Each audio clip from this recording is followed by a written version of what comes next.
What's going on, guys? Top Tier Gaming here, and today I'm bringing you my Evil Twin deck profile that I actually recently just took to a Ancient Guardians case tournament yesterday, actually. This is being recorded Monday, but the tournament was on Sunday. And yeah, I took Evil Twins, and it was a really good time. This is one of my favorite decks to play, although I don't get to play it very often because I actually am missing some of the cards for it and have to borrow some of the extra cards. I'll get to what those cards are when I get into the profile, but yeah. So I'm going to go over my rounds at the end of the profile because people really seem to enjoy that. I'll explain my choices of the list and sort of explain matchup specific things as well as how I feel this deck works in the meta currently.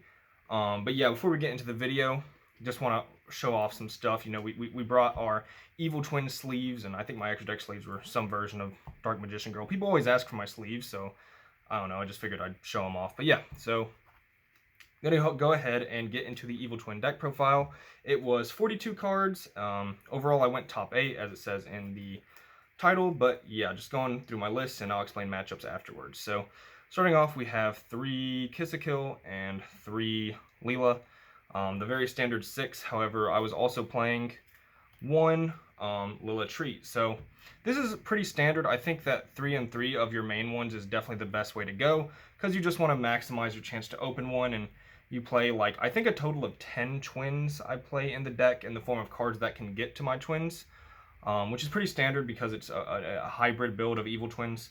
So yeah, you just use these to get into your twin links, and it sort of plays a very good interaction game with a +1 in the form of Kiss-a-Kill and Leela. And it's, if you don't know what the twins do, they just cycle into their links and they get interaction with Leela's pop, and you can net more hand traps or trap cards with Kiss-a-Kill's draw and get more interactions for your opponent's turn.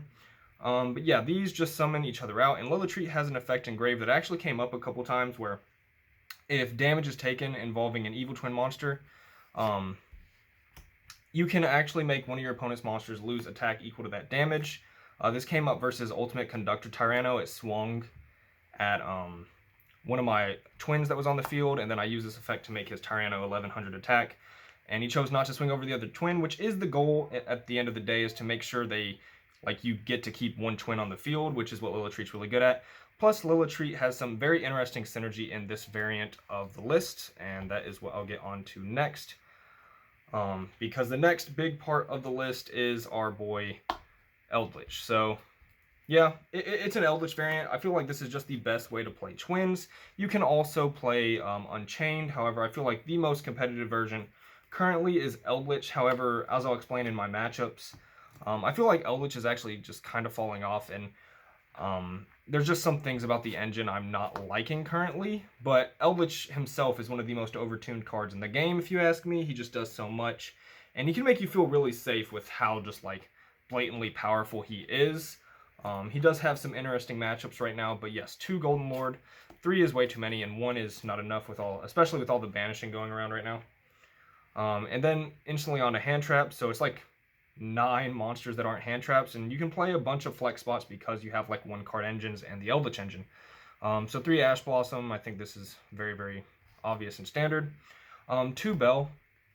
I think Bell is 100% mandatory if you're playing Eldritch, because Eldritch himself is very weak to cards getting banished. So this can negate things like DD Crow, Called by the Grave, most importantly Shaddoll Ariel. Huaquero this can negate. It stops Ice Dragon's Prison. So it stops everything that hurts the Eldritch engine, and for that reason alone, I felt like Bell was very, very important. Anything that would target my Eldritch out of the graveyard, you can negate. But also, I feel like the Shaddoll matchup is really weird, which is one of the things about Eldritch this format, is the Shaddoll matchup feels kind of strange because, well, first of all, Invocation can also banish your Eldritch, but just overall, this is one of the best hand traps, period, against Shaddoll. Specifically Shaddoll invoked Dogmatica, because this can stop Nadir Servant, Invocation. I think those are the biggest ones, is Nadir Servant and Invocation. You can also stop a few other cards like Ice Dragon's Prison or Schism, depending on what their build is. So yeah, Bell is just super, super good. But if they have Magical Meltdown, Bell does lose a lot of her efficacy against that matchup. But I still feel like she was a mandatory 2 of, and just one of the best hand traps you can play in Eldritch. And then lastly, 3 Infinite Impermanence. I don't really run this as often in my list anymore, but I wanted to for this event. Hand traps are weird with Evil Twins, and the only downside to the engine, in my opinion, is the fact that they have a very hard time running cards like Phantasme and Nibiru, and they also have a very hard time against Phantasme, which is another thing about Twins in this meta you have to watch out for, is Phantasme is relatively popular. So I chose to opt for Imperm because, you know, they can't activate Tactics talents if you use that, although the deck's just naturally weak to Tactics because your Twins have to activate in main phase, but Imperm could stop things like Verte Anaconda, and Ash could stop things like Red Eyes Fusion. You know, Imperm is still a really good card. It's just like Better Veiler, of course. But yeah, it's not like always my go-to pick, but it's what I chose to run for this event. So 8 hand traps, and that's it for all the quote-unquote monsters. I know Imperm's not a monster, but yeah, it kind of functions the same role. On to spells, we have 3 Live Twin Home and 1 Secret Password. Secret Password's only target in this list of Evil Twin I'm playing is just Live Twin Home, so it's essentially a 4th Live Twin Home. If you ever have it dead because you already have a Live Twin Home, it's a spell trap for Eldritch, which is very, very cool. But yeah, Live Twin Home gives the most synergy to the Eldritch engine. My dog is barking, that's really great. Ignore him. But yeah, so this gives the most synergy with this deck to the Eldritch engine because you're able to discard cards like Golden Lord, like the Golden Land Spellers and Traps, or like Sanguine, and you can instantly get those in graveyard. Like, there were times where I opened double Conquistador opening hand, and you can Live Twin Home one of the Conquistadors away, get into your Twin engine, and then all of a sudden you have your Eldritch engine along with it, with Sanguine and Conquistador. Very, very good. So it does have, like, just really good synergy with the Eldritch engine. It's one of the reasons Evil Twin Eldritch is a very good version of Eldritch, is the synergy is there. And of course the Twins have amazing synergy with Eldland as well. But yeah, this is just emergency teleport for your Twins, and it helps you play around hand traps. And mandatory 3 of. No Signet Mining. Some people play that. I think it's really bad because Live Twin Home's just better because if one of your Twins get interrupted and you have Signet Mining, it does nothing because Signet Mining is just going to get you another normal summon that you can't use. But this, of course, plays through interruptions like Ash, Veiler, Imperm, Gamma. It plays through all of those while Signet Mining doesn't. It does lock you into Evil Twins only, which is a slight nuisance, but yeah, that's the reason for no Signet Mining. But once Live Twins get their new, like, Tenki and Dawn of Majesty, this deck is going to be absolutely insane. So watch out for that, because I will definitely have profiles for that card when it comes out. Then 3 Cursed Eldland, very obvious. 3 of in any Eldritch strategy, and it has synergy in the same way it does in Zodiac Eldritch, because you can use Abomination to pop this at end phase and sort of set up your Eldritch engine how you need it to be, or you can pop it with Leela even, just a whole bunch of different cards. And it just gets you in your Eldritch engine. It's one of the most powerful cards in the entire engine. If you open this in a Twin, you're probably winning because those hands are just insane. And then next up, a couple of tech spots, 2 Cosmics. Again, this is for like Shadal mostly, but it's really good versus like Prank Kids as well. Good versus a bunch of back row decks and Floodgates as far as, you know, just back row destruction goes. But yeah, for this is like Schism. This can hit Schism. You can hit Pandemonium if they set it. Like, you're in standby phase, you just Cosmic the Pandemonium if they only have 1 back row. Otherwise, you have to play like 50-50s, which is never fun. And yeah, just really good generic spell and trap removal. It can, you know, it's good going first as well because you just set it. You can stop things like Tenki against Tri-Brigade things. Stop things like Place. Lost World, this got used against Lost World against both my Dino matchups. Like, going first, you just set this, and Lost World can be such a pivotal part of their play that Cosmic was just super huge against it. Then I'm running 2 Tactics and 1 Called By. Tactics is amazing in this deck. 1, because it's weak to Dragoon, and Tactics is one of the best outs to Dragoon ever.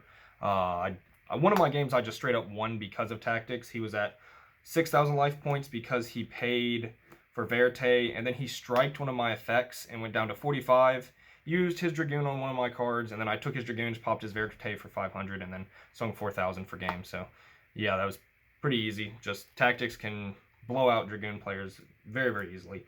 But also, your Twin Engine's so interruptible that Tactics is just really good for, you know, you can get Phantasmade, Nibiru, Ash Blossom, Bell, DD Crow. Every single hand trap in the game works against the Twins effectively, except for Skullmeister.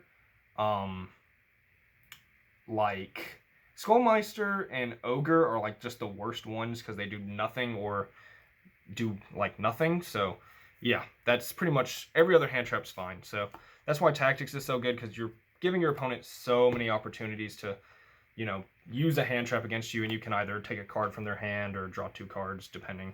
So yeah, that's why I chose to play 2 Tactics. Just a good flex spot, and a good go second card too for when you go second. For traps, we have 3 strike. This card's insane, so we wanted to maximize 3 of it. At the end of the day, we're playing a lot of traps, so strike just makes a lot of sense and can break boards. Just super powerful overall. And like, because you get a draw with Kiss a Kill, you want to make sure that draw is like a super impactful draw, and strike is one of the most impactful things you can see. And then 1 Ice Dragon's Prison, because I don't own 2. Like, I know I have like CR Twins, but I just don't have the funds to get a second Ice Dragon. I actually just recently sold one because it just got too high, but that's why I'm playing 1. If you have 2, you should play 2. Oh yeah, I was mentioning what cards I was going to be borrowing and why I haven't been playing this deck as often. I'm actually borrowing Eldlands because I don't own them. That's the card that makes it to where I can't play this deck all the time, but yeah, so 3 strikes and 1 Ice Dragons. I know the 1 Ice Dragon looks really weird, but it is because I just can't afford 2. 3 Sanguine. I mean, that's pretty standard. 3 Conquistador and 2 Huaquero, so it's just 8 Eldritch spells and traps. I've played White Destiny in the past, and I've played 3 Huaquero in the past. This is like the ratio that gives me the most success. However, I had such problems with the Eldritch engine yesterday. I was going to say over this last weekend, but it was just yesterday. So many times I would open double Conquistador and Huaquero with no Sanguine. 3 times in 6 or 7 rounds, I opened 3 Golden Lands, no Sanguine, and no way to pitch them. And that's 5 and 42 cards. The chance of drawing that is already like super, super rare, and it happened to me 3 times, and it was just like a super huge brick. I won 1 of the games, but 2 of them I just lost, and there was like nothing I could do. It was just such a poor opening. And I only run 5 Golden Lands, so the fact that it happened was really frustrating, but it's one of my issues with the Eldritch engine right now. It's just like such a pain to draw Golden Lands with nothing else, and I'm running cards like Live Twin Home that give it synergy to put them in grave quicker. Very similar to like Zodiac Barrage or just popping 1 with Dryden, right? But that is how the Eldritch engine works. You take the ups with the downs. And then lastly, 1 Imperial Order. I run a good amount of spells, but if you're playing Eldritch, you can kind of get rid of this card whenever you want, so yeah, it's just like super busted in this deck. And then on to extra deck. So 3 Evil Twin Kiss a Kill, and I actually choose to play 3 Leela, even though some people play 2. You can play 2 or 3 of this card, but I always find that 3 works better for me in the grindier games. And you're playing Eldritch, so naturally you end up grinding quite often. This format's also a grindy format with Shaddoll running around that I think 3 Leela is the way to go. But yeah, this is your Evil Twin lineup. They function together to either get draws or pops, and it gives you a very hard sustain engine with a lot of follow-up plays, and yeah, it's just a really good engine overall. It's the reason you play the Twins in the first place, is to cycle through these links. And then we have 1 Nightmare Phoenix, 1 Unicorn, and 1 Griffin. So you're actually locked into Fiends from the extra deck the second you use an Evil Twin Link Monsters effect. So Nightmares just make a lot of sense because sometimes it's all you can go into. But turn 2, if you like keep your board, you can actually U-Link in some hands, which is insane, and you can cycle through these and get like 4 or 5 draws on your second turn and use all their effects. If Evil Twins keep their first turn board, it's almost always game the next turn, because when you're spamming Link 2s out on the field for free, and you have like Trap Extenders and Eldritch as an extender, you can get so far. So yeah, some people choose not to run the Griffin and they play Cerberus. I think Cerberus is not bad, and I should have played him because this is actually a 13 card extra deck. But not needed, because every card in your deck is popping somehow, like Conquistador, Abomination, Leela. Just so many pops that I feel like Cerberus is almost redundant, and Griffin is super, super good. He comes up for me and wins me a lot of games. So I choose to play the Griffin. Then you have 1 Abomination. I should have played a second one of this because, again, it's a 13 card extra deck. But he's just like the boss monster. Sometimes you make him first turn so that you can set up your Eldritch plays, and you just want to make him, and you make him very easily because he's a fiend and he only takes like 2+ links, so 2 twins make him, and he's just very, very easy to make, and he's a very powerful card. And then 1 Underworld Goddess, because again, you're spamming Link 2s, and you can use this to out certain cards like Dragoon if they allow you to like just put a bunch of monsters on board. So yeah, we do choose to play 1 Underworld Goddess, and she didn't come up for me this weekend, but she has in the past. And then some Eldritch stuff, 1 Link Spider and 1 BLS, because these are just like generically good with the Eldritch engine. And because this is a 13 card extra deck, you can fit like 2 flex spots, or you can run the Cerberus and the Abomination like I mentioned, or you can run like Zeus, and you can run a bunch of stuff. There's a bunch of options you can run with the Live Twin extra deck.